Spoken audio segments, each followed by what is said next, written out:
कैसे हैं बच्चे आप लोग। इसके पहले के वीडियो में मैं आप लोग से नियंत्रण एवं समन्वय पर डिस्कशन कर रही थी।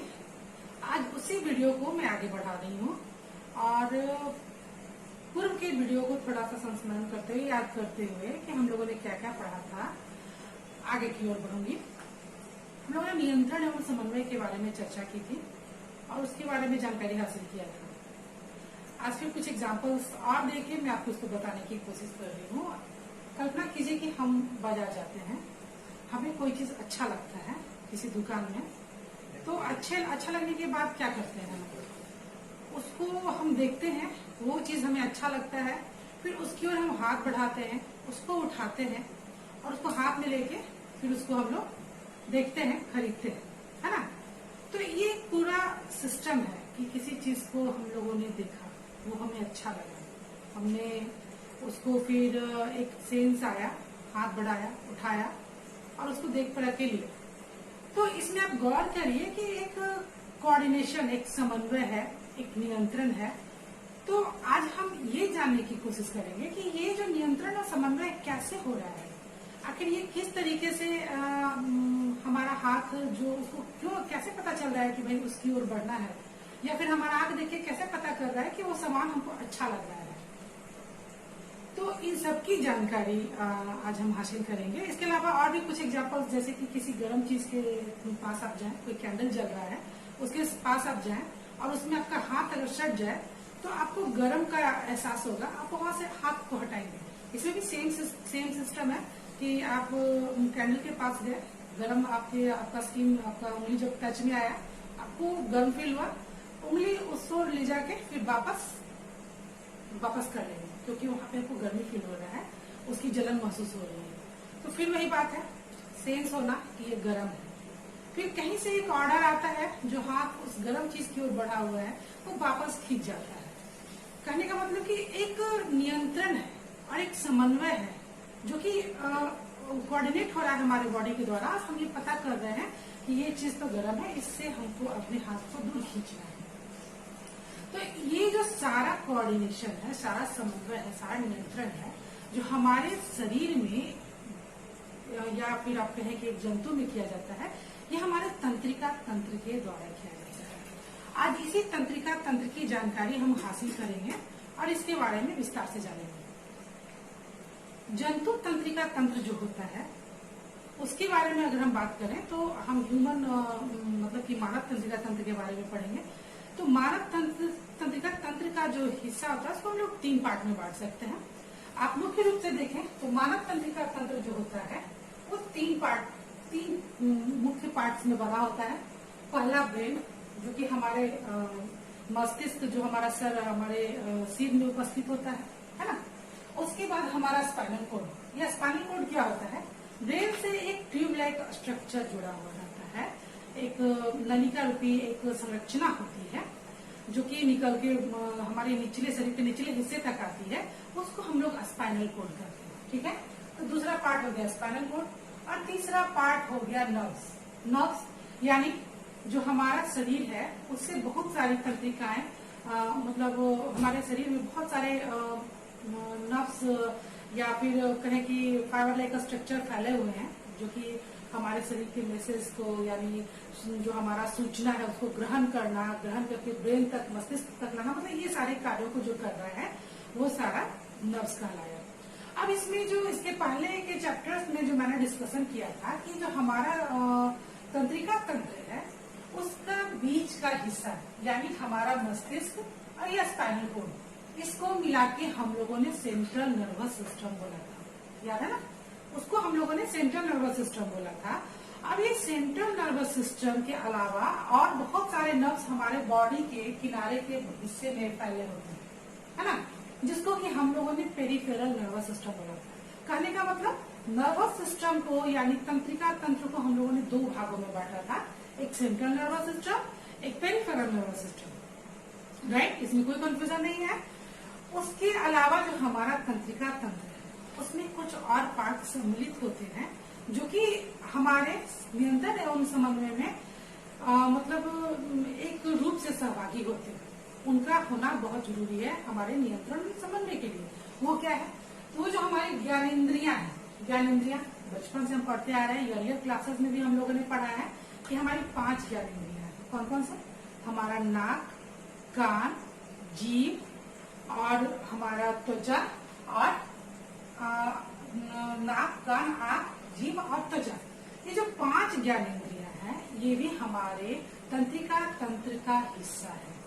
अब आप सोचिए कि कैसे, जैसे कि आपको मैंने एग्जांपल अभी दिया कि हम मार्केट गए, कोई सामान दिखा तो दिखा, दिखने का मतलब कहाँ से दिखा? आंख से दिखा, है ना। उसको हम लोगों ने आंख से देखा। तो आंख, हम अभी मैं आपको बता रही हूँ कि ये जो आंख है, ये जो ज्ञानेंद्रिय मतलब 5 ज्ञानेंद्रियों में से एक ज्ञानेंद्रिय जो हमारा आंख है, वो हमारे तंत्रिका तंत्र का एक हिस्सा है। वो भी हमारे नियंत्रण एवं समन्वय को स्थापित करने में एक बहुत बड़ा अहम भूमिका निभाता है। तो अभी जो एग्जाम्पल दे रही हूँ कि मार्केट जाके कोई सामान देखा, पसंद आया, तो देखा मतलब कि वो रिसेप्टर कहाँ से आ रहा है, वो कहाँ से ग्राह्य किया जा रहा है। कहने का मतलब कि वो जो सेंसेशन है उसको हम कहाँ से ले रहे हैं? तो ये हमारे आंखों के द्वारा, जिसको कि हम लोग फोटो रिसेप्टर बोलते हैं। यानी कि आंख से जो सेंसेशन होता है वो देखने का सेंसेशन, हम लोग देखने का काम करते हैं, ठीक है। उसको हम लोगों ने देखा, फिर क्या हुआ? हमारे आंख में जो सेंसेशन गया, जो फोटो रिसेप्टर जो एक्सेप्ट किया गया उसका फोटो, वो वहां से होकर फिर हमारे ब्रेन तक गया, मस्तिष्क तक गया, ठीक है। यानी अगर हम आंख की कल्पना करें, हमारा आई यहाँ है, तो आई से सेंसेशन कहाँ गया? तो ब्रेन तक गया। ब्रेन ने क्या किया? उसको रीड किया, राइट।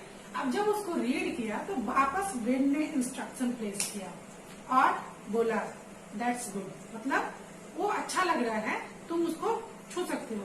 तो फिर वो इंस्ट्रक्शन हमारे हाथ तक आए, ठीक है। अब देखिए, आंख से मैसेज कहाँ गया? ब्रेन को। ब्रेन से मैसेज स्पाइनल कोड होता हुआ हमारे हाथों तक आया। अब यहाँ पे देखिए, हमारा सेंट्रल नर्वस सिस्टम, ब्रेन और स्पाइनल कोड दोनों इसका हिस्सा बना, यानी मैसेजिंग का, ठीक है। उसके बाद फिर वहां से होते हुए पेरिफेरल नर्वस सिस्टम, यानी हमारे हाथ के नर्व तक मैसेज आया और हमारा हाथ उस ओर उठ गया और उस वस्तु को हमने उठाया। तो ये एक पूरा सिस्टम है, एक पूरा कोऑर्डिनेशन, पूरा कंट्रोल के साथ एक कोऑर्डिनेशन है ना।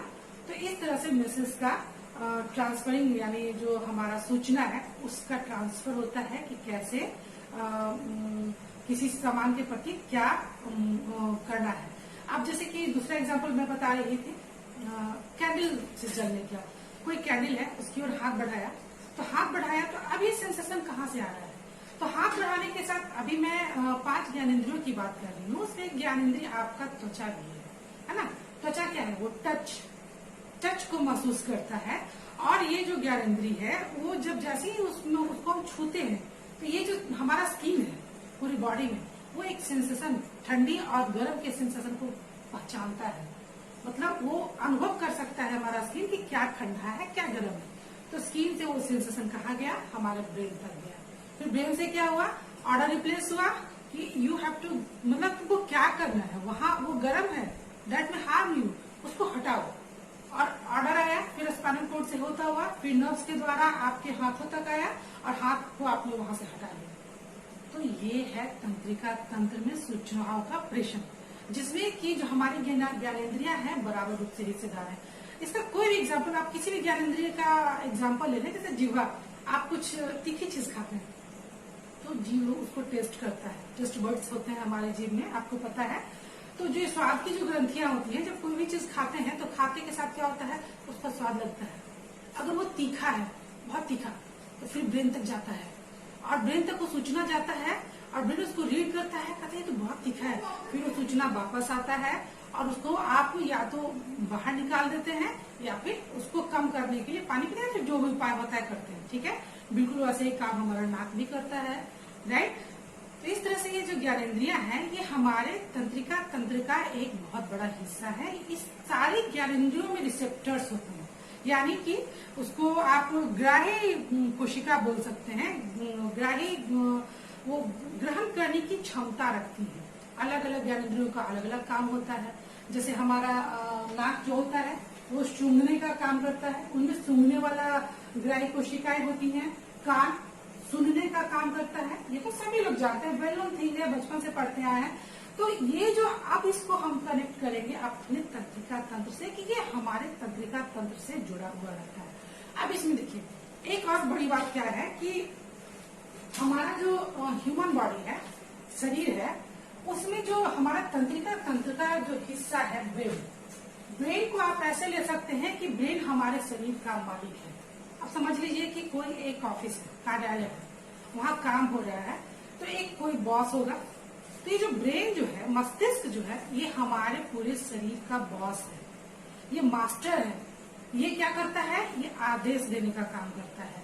उसके बाद हमारे ब्रेन से जुड़ा हुआ, मस्तिष्क से जुड़ा हुआ क्या है, स्पाइनल कोड है। स्पाइनल कोड क्या करता है, ये हमारा मैनेजर है। मैनेजर यानी मैनेजमेंट का काम है।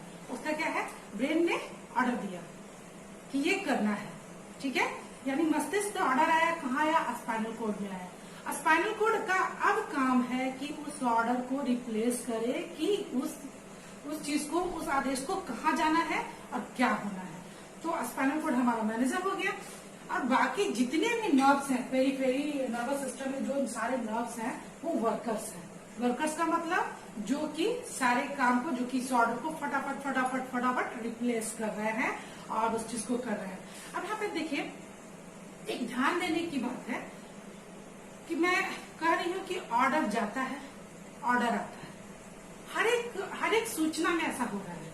क्योंकि जब तक ब्रेन को सूचना जाएगा नहीं, ऑर्डर आएगा नहीं।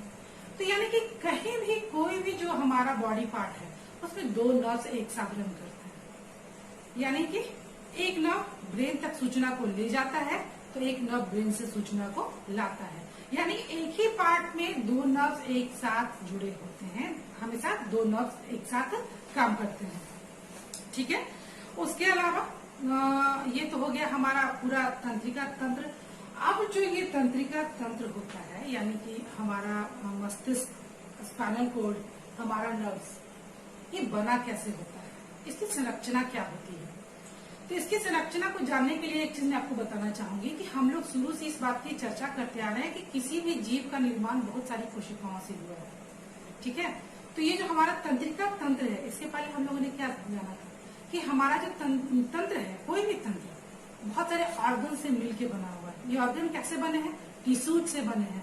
टिश्यूज कैसे बने हैं, तो सेल से बने हैं। बिल्कुल वही बात हमारे जंतु तंत्रिका तंत्र में भी है, हमारा जो नर्वस सिस्टम है उसमें भी एकदम बिल्कुल सेम टू सेम बात है। ये भी एक विशेष प्रकार की कोशिकाओं से बना होता है, जिसको कि तंत्रिका कोशिका कहते हैं। ये जो तंत्रिका कोशिकाएं होती हैं उसको न्यूरॉन्स भी बोला जाता है, ठीक है। उन तंत्रिका कोशिकाओं को हम न्यूरॉन भी कहते हैं। तो ये जो न्यूरॉन होता है हमारे पूरे शरीर में फैला होता है, यानी हमारे पूरे शरीर में जो जितना नर्व्स है सारी इन्हीं तंत्रिका कोशिकाओं से बना होता है। और इंक्लूडिंग मतलब कि हमारा जो मस्तिष्क है, यानी कि ब्रेन और स्पाइनल कोड, ये भी इन्हीं तंत्रिका कोशिकाओं के द्वारा बना होता है। इस तंत्रिका कोशिका का स्ट्रक्चर के बारे में मैं आगे चर्चा कर रही हूँ, लेकिन उसके पहले कुछ जानकारी। तो ये जो तंत्रिका कोशिकाएं जो होती हैं, ये पूरे हमारे तंत्रिका तंत्र को बनाती हैं। तो ये कैसे ये संरचना कैसे तैयार होता है, तो जो तंत्रिका कोशिकाएं होती है एक चेन का निर्माण करती है पूरे नर्व्स में हमारे, यानी पूरे नर्वस सिस्टम में तंत्रिका कोशिका एक चेन के रूप में फैला होता है। एक के बाद एक मतलब ऐसा आप इसको इमेजिन कर सकती है, एक के बाद एक के बाद एक के बाद, मतलब कहने का मतलब लगातार एक चेन का निर्माण करती हैं ये तंत्रिका कोशिकाएं। और यहाँ तक कि हमारा मस्तिष्क और स्पाइनल कोड भी इन्हीं तंत्रिका कोशिकाओं का बना होता है। तो ये बात हो गया। फिर दूसरी बात, ये जो तंत्रिका कोशिकाएं होती हैं हमारे तंत्रिका तंत्र की कारिक इकाई होती है। कारिक इकाई का मतलब फंक्शनल यूनिट, काम करने की इकाई, यानी कि हमारा तंत्रिका तंत्र जो होता है इन तंत्रिका कोशिकाओं का एक जाल की तरह है। और ये मतलब जैसे एक एक ईंट जोड़ के एक दीवार बनता है ना, उसी तरह से बहुत सारी तंत्रिका कोशिकाओं के मिलने से तंत्रिका तंत्र का निर्माण होता है। तो अगर ऐसा कहा जाए कि तंत्रिका तंत्र की कारिक इकाई क्या है, तो हम बड़े स्पष्ट शब्दों में कहेंगे कि वो तंत्रिका कोशिका है जो न्यूरॉन कहलाता है, ठीक है। उसके अलावा इसका एक और बड़ा कैरेक्टरिस्टिक क्या है कि जो तंत्रिका कोशिका है वो हमारे शरीर की सबसे बड़ी कोशिका है। ठीक है, यानी कि हमारा शरीर जो बहुत सारी कोशिकाओं से बना हुआ है, उसमें से जो तंत्रिका कोशिका है वो सबसे बड़ा है, largest cell of the body है। अब हम चर्चा करें इस तंत्रिका कोशिका के संरचना के बारे में। एज यूजुअल जैसे कोशिकाएं बनी होती हैं, लेकिन तंत्रिका कोशिका का स्ट्रक्चर थोड़ा सा दूसरी कोशिकाओं से अलग होता है। कैसे अलग होता है? इसमें कुछ स्ट्रक्चर्स ऐसे पाए जाते हैं जो दूसरी कोशिकाओं में बिल्कुल नहीं पाया जाता। अगर तंत्रिका कोशिका की बात करें तो तंत्रिका कोशिका मोस्टली 3 पार्ट्स में बटा होता है। तंत्रिका कोशिका का स्ट्रक्चर ऐसा होता है। ये जो स्ट्रक्चर आप देख रहे हैं ये तंत्रिका कोशिका यानी न्यूरॉन का स्ट्रक्चर है। यही न्यूरॉन है जिसके जाल से हमारा तंत्रिका तंत्र बना हुआ है। इसके चेन से हमारे शरीर का सारा नर्व्स बना हुआ है। ठीक है, अब देखिए इसमें 3 पार्ट्स होते हैं इस तंत्रिका तंत्र का। पहला पार्ट जो होता है ये इसके किनारे किनारे जो हिस्सा निकला रहता है, ठीक है, ये डेंड्राइट्स है। इसको डेंड्राइट्स या ध्रुमिका कहते हैं। ठीक है, तो इसका कैरेक्टरिस्टिक क्या है? जो डेंड्राइट जो होते हैं फाइबर लाइक स्ट्रक्चर होते हैं, धागेनुमा स्ट्रक्चर। तो इसका काम क्या है? यही मैसेज को उठाता है, यानी कि कहीं पर भी हमारे मसल्स में या हमारे जो ज्ञानेंद्रियां हैं उसके अंदर इसी तंत्रिका तंत्र की ध्रुमिका के द्वारा मैसेज को उठाया जाता है, मैसेज को एब्जॉर्ब किया जाता है। और फिर उसका जो हमारा जो तंत्रिका कोशिका है उसका दूसरा पार्ट है इसका सेल बॉडी यानी कोशिकाएं। तो कोशिका काय जो है इसमें सबसे पहले तो एक न्यूक्लियस होता है। एज यूजुअल कोई भी सेल होगा तो बिना न्यूक्लियस का तो नहीं होगा, मतलब कुछ सेल बिना न्यूक्लियस के होते हैं, लेकिन ये जो तंत्रिका कोशिका है इसके कोशिका यानी सेल बॉडी में एक न्यूक्लियस भी होता है।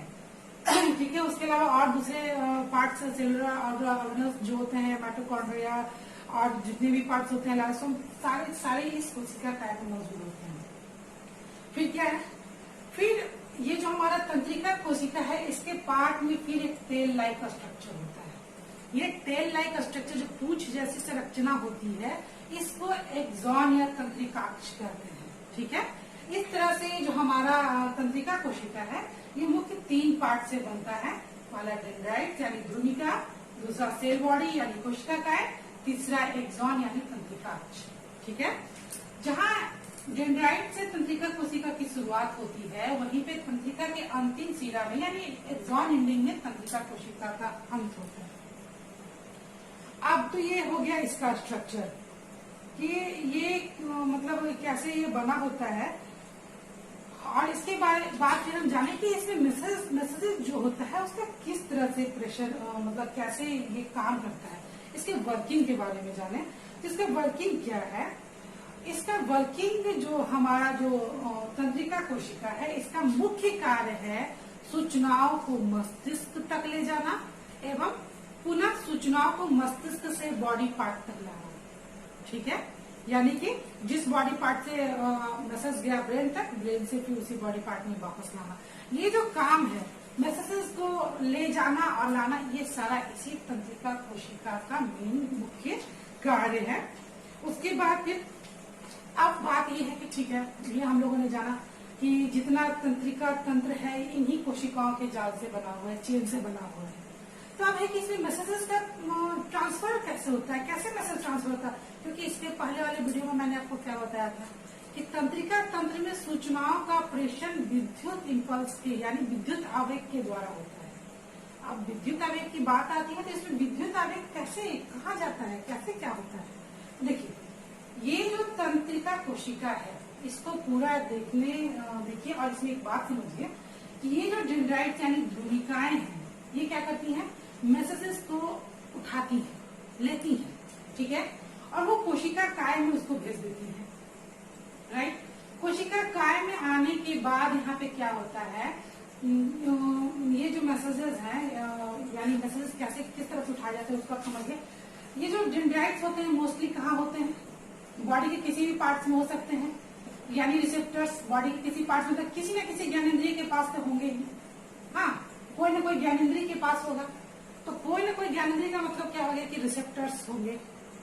तो रिसेप्टर्स डेंड्राइट्स के चारों तरफ फैले होते हैं। जब कोई मैसेज आता है तो क्या होता है कि इन रिसेप्टर रिसेप्टर्स में एक केमिकल रिएक्शन होता है। केमिकल रिएक्शन होता है, उसके बाद क्या होता है, केमिकल रिएक्शन होने के बाद सूचनाएं जो केमिकल्स होते हैं डेंड्राइट्स तक आती है। ठीक है, डेंड्राइट्स उन केमिकल को ट्रांसफर कहाँ कर देता है, इस कोशिका बॉडी में, यानी कि कोशिकाकाय में। ठीक है, उस कोशिकाकाय में क्या होता है, उस केमिकल को विद्युत आवेग में कन्वर्ट कर दिया जाता है, यानी कि इलेक्ट्रिकल इंपल्स में। ठीक है, इस चीज को आप बहुत अच्छे से समझे, कोई कंफ्यूजन नहीं। ये रिसेप्टर्स हैं जो कि डेंड्राइट्स के चारों तरफ फैले हुए हैं। रिसेप्टर कहीं भी हो सकता है, हमारे आंख में, नाक में, कान में, जीभ के पास, और स्किन तो पूरी बॉडी में है ही। ठीक है, यानी कि कहीं भी ये रिसेप्टर हो सकता है। सूचना आते के साथ इस रिसेप्टर, जो कि इन डेंड्राइट्स यानी तंत्रिका कोशिका के डेंड्राइट्स के पास जो रिसेप्टर है, उसमें एक केमिकल रिएक्शन होता है। केमिकल रिएक्शन हुआ, केमिकल रिएक्शन के बाद जो केमिकल है वो डेंड्राइट्स तक आया। डेंड्राइट्स उस केमिकल को ट्रांसफर कर देता है कोशिकाकाय में। ठीक है, यानी सेल बॉडी में।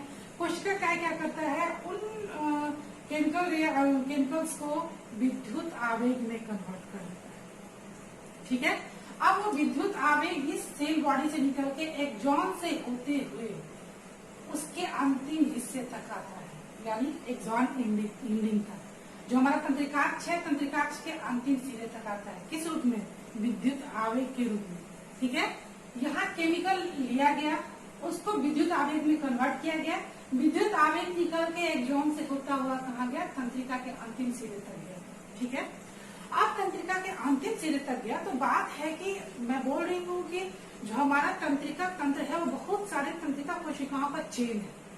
ठीक है, तो जहां पे ये एंड होगा वहीं पे दूसरी तंत्रिका कोशिका का स्टार्टिंग हो जाएगा। यानी जहां पे एक्सॉन का एंडिंग होगा वहीं पे किसी न किसी तंत्रिका कोशिका का डेंड्राइट्स होगा। राइट, तो होता क्या है कि जो जहां पे, जैसे मैं बोल रही हूँ कि ये तंत्रिका एंडिंग है, ये सब तंत्रिकाक्ष का एंडिंग है, कोई ना कोई यहाँ पे तंत्रिकाक्ष है जो यहाँ पे एंड हो रहा है, और उसके बाद फिर ऐसा एक्सॉन से चला जाएगा, तो ये हो गया एंडिंग। अब किसी ने कोई ना कोई डेंड्राइट यहाँ पे होगा। ठीक है, डेंड्राइट होगा किसी न किसी, ठीक है, आप क्या सेल बॉडी में। राइट, इस तरह से आप यहाँ पे देखिए, ये हो गया एक्सॉन का एंडिंग, तंत्रिकाक्ष का अंतिम सिरा जहां तक विद्युत आवेग आया। ठीक है, और ये है डेंड्राइट्स का प्रारंभ सिरा जहां से तंत्रिका कोशिका का शुरुआत हो रहा है। एक तरफ एक तंत्रिका कोशिका का एंड पॉइंट है, तो दूसरी तंत्रिका कोशिका का स्टार्टिंग पॉइंट है। लेकिन यहाँ पे लोचा है। लोचा क्या है कि जहां पे पहला तंत्रिका कोशिका का एक पॉइंट खत्म हो रहा है, वहीं पे दूसरा पॉइंट शुरू हो रहा है, दोनों के बीच में एक गैप है। ठीक है, ये जो गैप दिख रहा है, गैप, इस गैप को साइनैप्स कहते हैं। क्या कहते हैं, साइनैप्स कहते हैं। ठीक है, तो ये जो साइनैप्स है, इसकी एक खासियत क्या है, विद्युत आवेग जो है इस गैप से होकर नहीं जा सकता। अब जब मैसेज विद्युत आवेग में ट्रांसफर हो चुका है, डेंड्राइट्स ने रिसेप्टर से जो मैसेज को पिकअप किया है, उठाया है, उसको विद्युत आवेग में कन्वर्ट कर दिया गया है। अब वो विद्युत आवेग आ गया एक्सॉन के अंतिम सिरे तक, यानी तंत्रिकाक्ष के अंतिम सिरे तक, तो वो इस डेंड्राइट्स के प्रारंभ सिरे में कैसे जाएगा, बीच में तो गैप है। ठीक है, तो ठीक यहाँ पे क्या होता है कि ये जो साइनैप्स में जो गैप जो होता है, वहां पे इस विद्युत आवेग के आने के बाद फिर एक केमिकल रिएक्शन होता है। ठीक है, यानी ये विद्युत आवेग जब यहाँ पे आया, तो इस गैप में फिर एक केमिकल रिएक्शन हो गया उस विद्युत आवेग के चलते। यानी टीनी अमाउंट में, बहुत कम मात्रा में केमिकल उत्पन्न होता है इस गैप में। ठीक है, क्योंकि उस गैप से होकर विद्युत आवेग क्रॉस नहीं कर सकता, तो क्रॉस नहीं करेगा तो क्या होगा, तो विद्युत आवेग जैसे ही आएगा वहां पे एक केमिकल का स्त्राव होगा, केमिकल बनेगा। ठीक है, और एक बहुत कम अमाउंट में फिर वो केमिकल बनेगा, और इस केमिकल के बनने से क्या होगा, फिर से डेंड्राइट्स तो केमिकल को पिक करता है, वो केमिकल को लेगा और फिर वो उसने कोशिका बॉडी तक, यानी कि कोशिका काय तक पहुंचाएगा, और फिर वो केमिकल जो है विद्युत आवेग में कन्वर्ट किया जाएगा, फिर वो तंत्रिकाक्ष के अंतिम सिरे तक जाएगा, और वो विद्युत आवेग फिर तंत्रिका अक्ष के अंतिम सिरे में जाके फिर वहां पर क्या होगा, जो गैप जो है डेंड्राइट्स और तंत्रिका अक्ष के अंतिम सिरे के बीच, उसमें क्या होगा, फिर एक chemical tiny amount of chemical generate होगा इन विद्युत आवेग के चलते। और फिर इस तरह से एक तंत्रिका कोशिका से दूसरी तंत्रिका कोशिका, दूसरे तंत्रिका कोशिका से तीसरी तंत्रिका कोशिका, इस तरह से संपूर्ण मैसेज का ट्रांसफरेंस होगा, मतलब कि मैसेज का आदान प्रदान होगा। इसके पहले भी मैंने आपको बताया था कि तंत्रिका तंत्र में जो मैसेजेस का यानी सूचनाओं का जो आदान प्रदान होता है वो विद्युत आवेग के रूप में होता है। अब इस बात को बहुत अच्छे से आप समझ गए होंगे कि विद्युत आवेग कैसे जनरेट होता है और किस तरह से ये सूचनाओं के आदान प्रदान में सहायक होता है। और इस तरह से जो हमारा न्यूरॉन होता है उसके स्ट्रक्चर को हम लोगों ने भी जाना, और ये स्ट्रक्चर ही जो होता है मैसेजेस को यानी सूचनाओं को ब्रेन तक भी ले जाता है और ब्रेन से पुनः शारीरिक मतलब बॉडी के डिफरेंट पार्ट्स तक सूचनाओं को लेकर वापस आता है। ठीक है। अब उसके बाद फिर इसमें एक चीज मैं बताना चाहूंगी कि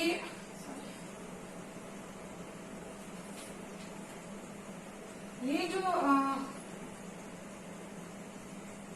यहाँ पर जो हमारा अब न्यूरॉन्स के बारे में जाना, पूरा जो बॉडी सिस्टम है, पूरा जो हमारा नर्वस सिस्टम है यानी कि तंत्रिका तंत्र है, वो इन्हीं न्यूरॉन्स महोदय से बना हुआ है। इसके पूरी जाल बिछी हुई है ना। सूचना कैसे ट्रांसफर हो तो हम लोग बहुत अच्छे से जान रहे हैं। अब इसको देखिए, आप इस चीज को पहले एक इमेजिन करिए कि ठीक है, हम आई से लेते हैं, हमने एग्जाम्पल लिया, मार्केट गया, कोई सामान अच्छा लगा तो वहां पे हम देखे उसको, तो देखने में क्या हुआ, हमारा जो आई है उसमें तंत्रिका कोशिका है। ठीक है। तो तंत्रिका कोशिका के पास वहां पे रिसेप्टर्स फैले हुए हैं हमारे आई में, आंख में। तो हम लोगों ने देखा, देखने के बाद क्या हुआ, एक मैसेज यानी कि वहां पे केमिकल रिएक्शन हुआ रिसेप्टर्स में। ठीक है।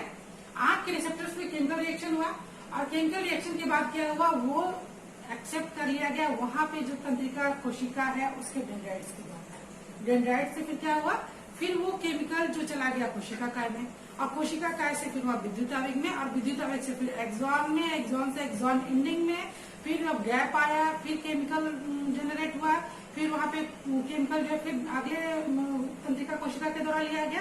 तो इस तरह से वो कहाँ पहुंच गया, ब्रेन तक। ठीक है। ब्रेन के बारे में भी मैंने बताया कि वो बहुत सारे तंत्रिका कोशिकाओं का बना हुआ है। ठीक है। फिर वहां वही चीज हुआ, ब्रेन उसको रीड करेगा, उसको पढ़ेगा और अपना मैसेज देगा। फिर ब्रेन का जो तंत्रिका कोशिका है वो मैसेज को लेगा, अपनी उसी प्रोसेस के द्वारा वापस आकर हमारे हाथ को इंस्ट्रक्ट करेगा कि तुम उसको टच कर सकते हो। तो इस तरह से हमारा जो तंत्रिका कोशिका होता है ये तंत्रिका तंत्र को संचालित करता है और इस तरह से तंत्रिका कोशिका कार्य करता है। अब है कि जो ये जो न्यूरॉन्स होते हैं तंत्रिका कोशिका, ये कितने तरह के होते हैं, कितना टाइप होता है। तो जो तंत्रिका कोशिका होता है उसका 3 टाइप होता है। ठीक है।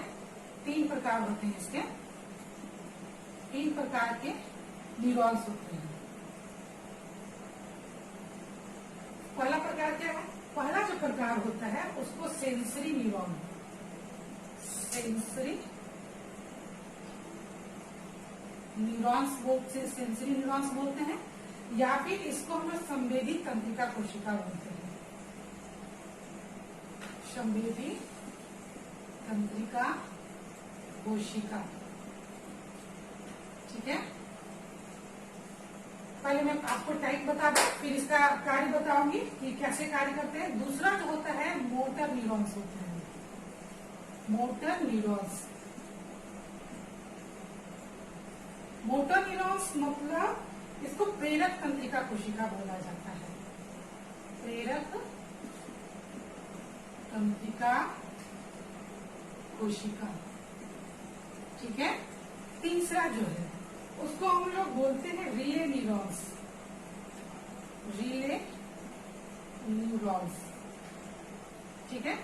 यानी कि इसको हम लोग बोलेंगे प्रतिसारण तंत्रिका कोशिका, प्रतिसारण तंत्रिका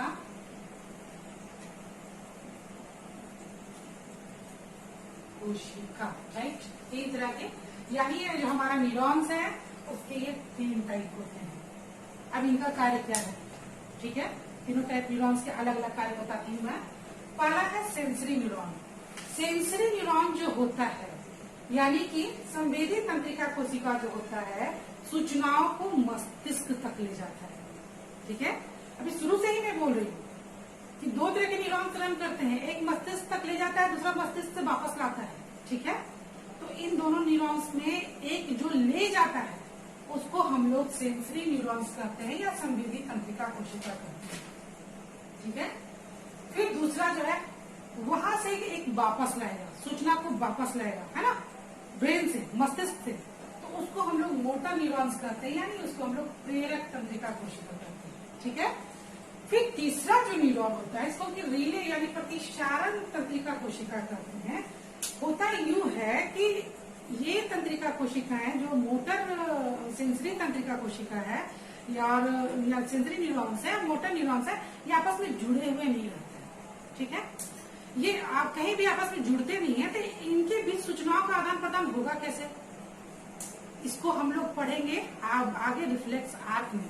उसके लिए रिले न्यूरॉन्स का होना बहुत जरूरी है, क्योंकि कभी कभी ऐसा होता है कि कुछ जो एक्टिविटीज होती है बॉडी में उसके लिए सूचनाओं का ब्रेन तक जाना जरूरी नहीं होता है, वो ब्रेन ना लेके उसके लिए डिसीजन हमारा स्पाइनल कोड ही ले लेता है। यानी कि ब्रेन तक तो सूचना जाती है लेकिन वो उससे वापस सूचना आने में काफी देर हो जाती है। लेकिन कुछ ऐसे भी सूचनाएं होती है जिसको कि तुरंत डिसीजन लेना होता है, क्विक डिसीजन लेना होता है, जिसके लिए कि हमारा स्पाइनल कोड रिस्पॉन्सिबल होता है। तो वहां पे चूंकि ब्रेन से वापस नहीं आ रहा है, तो जो हमारा सेंसरी नर्व है, मोटर नर्व है, दोनों के बीच कोई कनेक्शन नहीं है, तो उसमें सूचनाओं का आदान प्रदान कैसे होगा। तो वहां पर प्रतिसारण तंत्रिका कोशिका जो होती हैं वो दोनों को कनेक्ट करती हैं, ठीक है। ये रिफ्लेक्स आर्क के लिए जिसके बाद जो टॉपिक हम लोग पढ़ेंगे उसके लिए जरूरी है। यानी संवेदी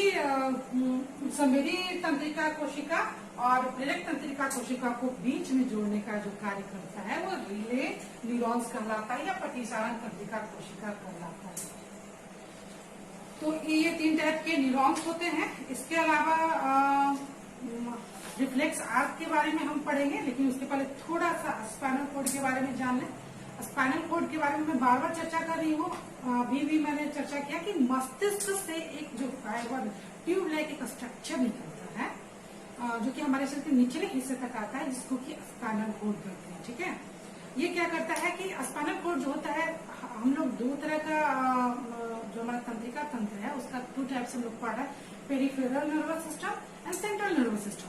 तो जो हमारा जो ब्रेन है, ब्रेन से क्या कनेक्ट है स्पाइनल कोड, ये स्पाइनल कोड जो होता है पेरिफेरल नर्वस सिस्टम जो हमारे शरीर के किनारे के हिस्से में जो नर्व है उसको जोड़ने का काम करता है, ठीक है। यानी ब्रेन जो डायरेक्ट है वो डायरेक्ट पेरिफेरल नर्वस सिस्टम से जुड़ा हुआ नहीं है, वो स्पाइनल कोड के द्वारा जो ब्रेन के साथ जो हमारा मतलब इसको कुछ देर पहले ही मैं उस फिगर को मिटाई हूँ। यानी ब्रेन के साथ ये जो हमारा जो ब्रेन है, तो ब्रेन के साथ जो ट्यूब लाइक स्ट्रक्चर जो है ये स्पाइनल कोड हो गया। ये अगर हमारा ब्रेन है, ठीक है, ब्रेन, ये स्पाइनल कोड है, स्पाइनल कोड। तो ये इससे भी नर्व्स निकलते हैं, ब्रेन से भी नर्व्स निकलते हैं, स्पाइनल कोड से भी नर्व्स निकलते हैं, आपको जानते हैं। जो यही स्पाइनल कोड जो होता है पेरिफेरल नर्वस सिस्टम से ब्रेन को कनेक्ट करता है। यानी शरीर का बहुत सारा काफी हिस्सा जो होता है स्पाइनल कोड के द्वारा ही ब्रेन से जुड़ा हुआ रहता है, ठीक है। और ये जो हमारा जो ब्रेन होती है, जो स्पाइनल कोड होता है, उसमें 31 पेयर्स ऑफ नर्व्स होते हैं। यानी जो स्पाइनल कोड में टोटल मिला के 31 पेयर्स ऑफ नर्व्स होते हैं, ठीक है। ये हो गया स्पाइनल कोड, तंत्रिका कोशिका का प्रकार और ये तंत्रिका तंत्र किस तरह से सूचनाओं का प्रेषण होता है, ये मैंने आपको आज बताया। और मतलब एक तरह से समझ लीजिए कि जो तंत्रिका कोशिका है उसके सूचनाओं का जो प्रेषण होता है, उसका जो डेंड्राइट्स वही मेन सूचना का ग्राही अंग है, यानी कि दुनिका जिसको बोलते हैं। वो सूचना लेने का मुख्य कार्य करता है। वही हमारे मसल्स में भी, मसल्स का जो भी पार्ट है जहाँ से सूचना लेना है, चाहे हमारे स्किन से लेना हो, चाहे हमारा जो भी ज्ञानेंद्रिय है, सबसे सूचना को कौन पिक कर रहा है। तो ये फाइबर लाइक स्ट्रक्चर जो हमारे न्यूरॉन का है, यानी डेंड्राइट ध्रुवी का, यही सूचनाओं को केमिकल के रूप में उठाता है। ठीक है, और केमिकल फिर ये जाता है कोशिकाकार में, और वहां पे फिर विद्युत आवेग में कन्वर्ट होकर एक्सॉन से होता हुआ फिर आगे की ओर जाता है। इस तरह से तंत्रिका कोशिका के बारे में हम लोगों ने जाना है। इसके बाद अगले चैप्टर में हम लोग रिफ्लेक्सात के बारे में पढ़ेंगे और ब्रेन के बारे में विस्तार से जानेंगे। Thank you.